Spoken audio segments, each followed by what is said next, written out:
High, আজ অনেক দিন পর আমি আর আমার ফ্রেন্ড আমরা দুজন মিলে একটা মন্দিরে যাচ্ছি। এই মন্দিরে আমি ফার্স্ট টাইম যাচ্ছি। এই মন্দিরে নাকি মানুষ যা চায় তাই পায়। এটা হচ্ছে একটা কালী মন্দির। তো ফাইনালি আমরা মন্দিরে চলে এসেছি। মন্দিরে এসে একটা ডালি কিনে নিয়েছি এবং তারপরে মন্দিরে গিয়ে পুজো দিলাম। আমি চাইলে তো আর সব কিছু পাবো না, তাই ভগবানের কাছে এটাই চাইলাম উনি যা করবে তাতে যেন আমাদের সকলের ভালো হয়, আমরা যেন বাকি জীবনটা হাসি মনে হাসি ভাবে কাটিয়ে দিতে পারি। তো ফাইনালি পূজা দেওয়া হয়ে গেল। তারপর আমার বন্ধু ওখানে আমার কিছু ফটো তুলে দিল, ভিডিও করে দিল।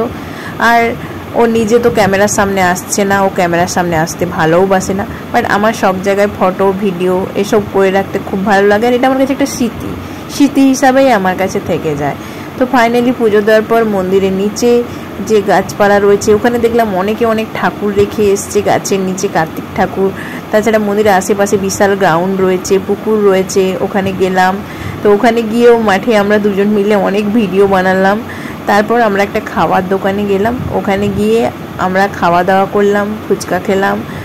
রাস্তাতে আসার সময় ও আমার অনেকগুলো ফটো তুলে দিয়েছে, ভিডিও করে দিয়েছে। ওকে বারবার রিকোয়েস্ট করা সত্ত্বেও ও আমার সাথে একটাও ভিডিও করলো না। তারপর আমরা চলে এলাম বাড়ি।